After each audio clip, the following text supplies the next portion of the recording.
A paz do Senhor a todos, um bom dia também a todos vocês. Vamos continuar o estudo da nossa carta de Paulo a Filemon. Nós falamos nos dois últimos vídeos sobre o versículo 1, em especial sobre a forma de identificação de Paulo, as igrejas que escrevia ou as pessoas que escrevia. No primeiro momento eu falei sobre a sua forma de identificar-se como servo de Jesus Cristo, e no último vídeo eu falei sobre a forma que ele se identificava como prisioneiro de Jesus Cristo. Ele também se identifica em algumas cartas como apóstolo de Jesus Cristo, chamado pela vontade de Deus e não dos homens. Então aqui no versículo 1 ele ainda menciona o irmão Timóteo, e eu não vou falar muito sobre Timóteo, porque não é o personagem principal da carta, mas só para que saibamos um pouco sobre quem foi Timóteo. Timóteo foi um companheiro de Paulo na sua segunda viagem missionária. Ele era filho de uma judia chamada Eunice, e o pai dele era um grego. Não se sabe o nome do pai porque a Bíblia não relata. A princípio, Timóteo não era circuncidado, porque seu pai, sendo um gentio, não tinha essa preocupação e nem a tradição de fazer com que a circuncisão como era a tradição dos judeus. Mas ele, depois que Paulo o conheceu, já grande, já jovem, Paulo o circuncidou para que ele pudesse acompanhá-lo em sua segunda viagem missionária. A avó de Timóteo chamava Lloyd, e tem-se que tanto a mãe Eunice como a avó Lloyd converteram-se ao cristianismo por ocasião da primeira viagem missionária de Paulo, junto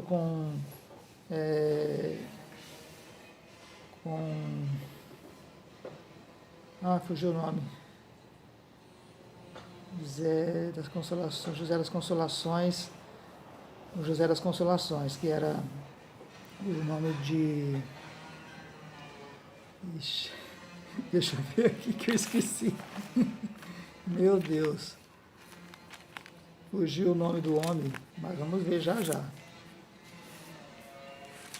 Já eu falo.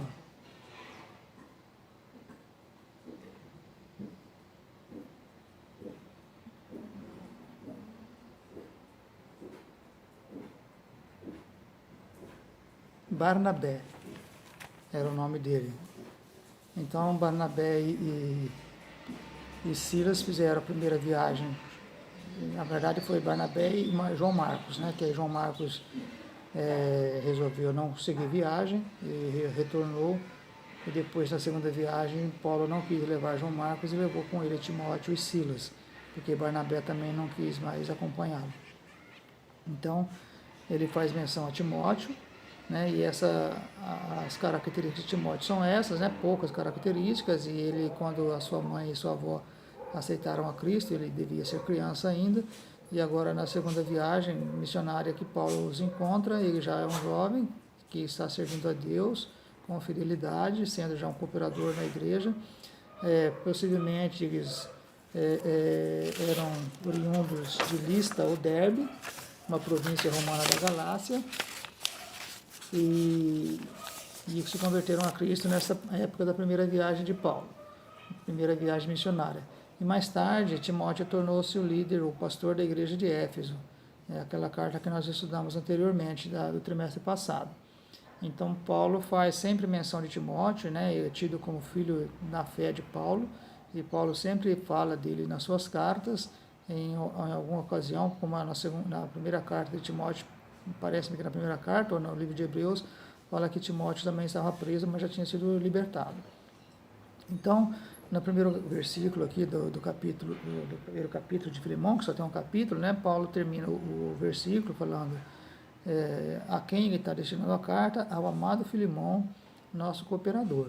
Então, sobre Filemon eu quero falar um pouco agora, porque é um dos personagens principais aqui da carta, se não o principal, porque a carta é dirigida especificamente para ele. Então, quem era Filemão? Filemão era um senhor, dono de escravos, e segundo os estudiosos morava em Colossos, próximo a Hierápolis e Laodiceia, na Ásia Menor. Isso está em Colossenses capítulo 4, versículo 9. Vamos ler. Colossenses 4 e 9. Faz referência de onde Filemão era. Diz assim, juntamente com Onésimo, que é o escravo, amado e fiel irmão, que é dos vossos. Ele vos farão saber tudo que por aqui se passa. Ou seja, né, aqui Paulo está escrevendo para Colossenses, está fazendo a menção aqui, ou referência a Onésimo, que era o escravo, que levaria a carta de Paulo aos Colossenses. Então, possivelmente, o Filemão morava em Colossos. O nome Filemão vem do grego e significa aquele que é gentil, afeiçoado, amoroso. Então, sempre, no passado, as pessoas colocavam o nome nos filhos que tinha algum significado, né? Todo nome tem um significado. E até alguns nomes na Bíblia foram mudados. Nós vemos, por exemplo, o nome de Abrão, né? Foi mudado para Abraão. O nome de Sarai, mulher de Abraão, foi mudado para Sara. O nome de Jacó foi mudado para Israel. E, enfim, várias pessoas na Bíblia tiveram o nome mudado. O próprio Jesus mudou o nome de Simão para Pedro, né, que é o apóstolo Pedro. E isso tinha alguma relevância, alguma importância, porque o nome dizia muito da personalidade da pessoa. E então o nome de Filemão tinha esse significado de gentil, afeiçoado e amoroso. Filemão havia se convertido a Cristo provavelmente durante também a terceira viagem missionária de Paulo, quando por 3 anos ele trabalhou na cidade de Éfeso, capital da Ásia Menor. Então, veja que todas essas pessoas, né, que Paulo escreve ou que Paulo menciona em suas cartas foram convertidos ao cristianismo por intermédio, muitos deles por intermédio da sua missão, né, de pregar o evangelho, do evangelismo que ele realizou nas suas viagens missionárias, na primeira, segunda e terceira viagem missionária. E agora ele fala aqui de Filemão, né, mandando essa carta a Filemão, e que agora já sendo um cooperador da igreja, depois de ter se convertido a Cristo, tornou-se, né, um fiel servo de Deus, e também um cooperador da igreja, um cooperador na obra de Deus. E isso está no versículo 1, que Paulo fala, né, nosso cooperador no sentido de cooperar na obra de Deus. Então, há indícios de que a igreja se reunia em sua casa, na casa de quem? Na casa de Filemão. E por isso, né, porque como eles não tinham naquela época templos para servir a Deus, para adorar a Deus, para realizar as reuniões, então eles se reuniam nas casas, isso era muito comum. A gente vê isso lá em Atos, no capítulo 12 de Atos, também uma referência de que a igreja se reunia na casa das pessoas por falta de templo, mesmo porque os próprios judeus e romanos não permitiam que os cristãos tivessem templo. Então, em Atos 12, quando Pedro foi preso por Herodes, né, e Tiago também, o irmão de João, Herodes mandou degolar Tiago e Pedro estava preso, e no outro dia seria também levado à presença de Herodes para também ter talvez o mesmo destino que Tiago, ou se não o mesmo, ele seria de alguma forma também morto. Mas aí o que aconteceu? No versículo 5 do capítulo 12 diz que Pedro, pois, era guardado na prisão, mas a igreja fazia contínua oração por ele a Deus. Então, a importância da oração e da intercessão. Enquanto Pedro estava na prisão, a igreja estava orando por ele, intercedendo a Deus por ele. E aí no versículo 6 diz que quando Herodes estava para o fazer, nessa mesma noite comparecer, estava Pedro dormindo entre 2 soldados, ligado com 2 cadeias, e os guardas diante da porta guardavam a prisão.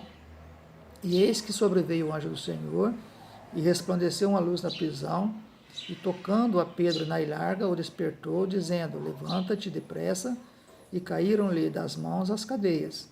E disse-lhe o anjo: cinge-te e ata as tuas alparcas. E ele o fez assim. Disse mais: lança as costas a tua capa e segue-me. E saindo, o seguia. E não sabia que era real o que estava sendo feito pelo anjo, mas cuidava que via alguma visão. E quando passaram a primeira e segunda guarda, chegaram à porta de ferro que dá para a cidade, a qual se lhes abriu por si mesma. E tendo saído, percorreram uma rua, e logo o anjo se apartou deles. E Pedro, tornando a si, disse: agora sei verdadeiramente que o Senhor enviou o seu anjo e me livrou da mão de Herodes e de tudo que o povo dos judeus esperava. E considerando ele nisto, foi à casa de Maria, mãe de João, que tinha por sobrenome Marcos, onde muitos estavam reunidos e oravam. Ou seja, aqui está a comprovação de que a igreja se reunia nas casas e que quando Pedro estava na prisão, a igreja estava reunida na casa de Maria, que era tia de Jesus e mãe de João Marcos. Né? E então, chegando lá, e aqui em Filemão também diz que a igreja se reunia na casa de Filemão. Então, é importante, né, que nós sabemos disso, né, que antigamente, até alguns anos atrás, 40 anos atrás, havia muitos cultos nas casas. Era uma forma de evangelismo que a igreja praticava, realizando cultos domésticos na casa de um irmão, na casa de outro, e se convidava-se os vizinhos para ouvir a palavra de Deus, e muitas pessoas se convertiam a Cristo através desses cultos que se realizavam nas casas. Hoje em dia pouco se faz isso, né, desse uso, desse método de culto nas casas, o que para nós é muito importante, porque foi através desses cultos que muitas pessoas conheceram a Cristo, que muitas pessoas se renderam a Cristo. Então, veja como é importante quando a igreja tem uma unidade, quando a igreja tem um compromisso de levar a palavra de Deus avante, de falar do amor de Cristo, de falar da grandeza de Deus, da providência de Deus para com os seus. E Filemão, depois de convertido, ele abriu as portas de sua casa para que fosse lá pregado o Evangelho, para que fosse dada a outras pessoas a oportunidade de pregar o Evangelho. Nós vemos também em Atos, no capítulo 10, e eu já citei essa passagem em outro dia, que Cornélio, que era um centurião romano, ele também abriu as portas de sua casa para a pregação do Evangelho. Ele teve uma visão de um anjo que mandou ele chamar, né, que dizia para ele que as orações dele estavam sendo ouvidas, que Deus estava vendo, ouvindo as suas orações e vendo as suas obras, como o jejum que ele praticava, as esmolas que ele dava, mas Cornélio precisava de uma outra coisa, que precisava de conhecer Jesus. E aí o anjo manda ele chamar Pedro, que estava em uma cidade na beira-mar, para que Pedro viesse e lhe falasse sobre as palavras da vida, que é as palavras de Jesus. E aí Cornélio abriu as portas de sua casa, convidou a sua família, seus familiares, seus amigos, para que pudesse também ouvir a palavra de Deus. E naquele dia, não só Cornélio, mas muitas pessoas que estavam ali em sua casa se converteram a Cristo através da pregação da palavra de Deus realizada por Pedro. Então veja que é muito importante essa questão do evangelismo na casa, dos cultos domésticos, o que infelizmente está hoje fora de moda. Mas é importante que nós mantenhamos essa tradição, se não tradição, mas esta boa atividade de fazermos cultos evangelísticos na casa das pessoas, a fim de levá-las ao conhecimento da verdade. Então, Filemão tinha em sua casa a igreja que se reunia, e Paulo o trata como um amado, né, o amado Filemão. Revela o afeto, a intimidade, o carinho e a comunhão que havia entre Filemão e entre Paulo, entre a família de Filemão e Paulo. Isso também é muito importante, porque esta comunhão entre nós, irmãos, é necessária, que tenhamos uns com os outros, que tenhamos, eu falei já outro dia aqui sobre a necessidade de nós termos os outros superiores a nós, e quando nós fazemos isso, nós temos unidade na igreja. E Paulo tinha esta comunhão com Filemão, com a sua família, e ele então trata-o com esse afeto, com esse carinho, chamando-o de amado Filemão. Paulo também aqui no capítulo 2, no versículo 2, desculpa, ele também faz menção a outras pessoas. Ele faz referência à irmã Áfia e a Arquipo, nosso camarada, e a igreja que está em tua casa. Tua casa é casa de Filemão. Então, também não vou falar muito sobre Áfia e sobre Arquipo, né, porque não são personagens principais, mas só para conhecermos quem era Áfia. Teria sido a esposa de Filemão. Não há muitos detalhes sobre ela na Bíblia, só fala, né, essa referência que ele cumprimenta também a irmã Áfia, né, e os estudiosos acham que Áfia seria a esposa de Filemão. E Arquipo também não há muito sobre ele nas Escrituras, mas acredita-se também que era filho de Filemão e pastor da igreja de Colossos. Veja então que a família aí que se converteu a Cristo estava unida, todas fiéis ao Senhor, trabalhando na obra de Deus. O pai, Filemão, abriu as portas da casa para a igreja se reunir. A esposa era uma ajudadora, que estava ali servindo a Deus também com muita fidelidade. E o filho havia também tornado-se um cooperador da obra de Deus. E aqui eles acham que possivelmente Arquipo era o pastor da igreja de Colossos, que era uma grande cidade. Então, aqui um breve relato sobre a vida de Timóteo, sobre a vida de Filemão, de Áfia, sua esposa, e de Arquipo. Então, aqui ele encerra, né, a sua saudação, dizendo: graça a vós e paz da parte de Deus nosso Pai e da do Senhor Jesus Cristo. Então, veja que a forma como Paulo se identifica e trata as pessoas, né, que estavam ao seu lado, né, que o ajudavam na obra de Deus, era muito afetuosa. Uma outra evidência que leva os estudiosos a acreditarem que Arquipo era o pastor da igreja de Colossos está em Colossenses 4 e 9.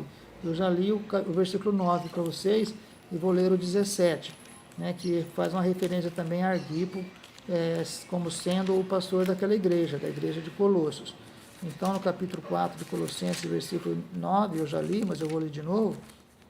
Ele diz: juntamente com Onésimo, amado e fiel irmão, que é dos vossos, eles vos farão saber tudo o que por mim aqui se passa. E no versículo 17 ele fala: e dizei a Arquipo, atenta para o ministério que recebeste no Senhor, para que o cumpras. Ou seja, dando aqui um ânimo, né, uma palavra de ânimo a Arquipo, para que ele atentasse para o ministério que ele recebeu de Deus e cumprisse aquele ministério com toda a fidelidade, com toda a dedicação. Então, o Arquipo, ele também teria assumido o pastorado da igreja de Colossos no lugar de Epáfras, que foi o fundador daquela igreja, mas que estava preso com Paulo em Roma. E isso ele fala no versículo 23 aqui da carta que estamos estudando.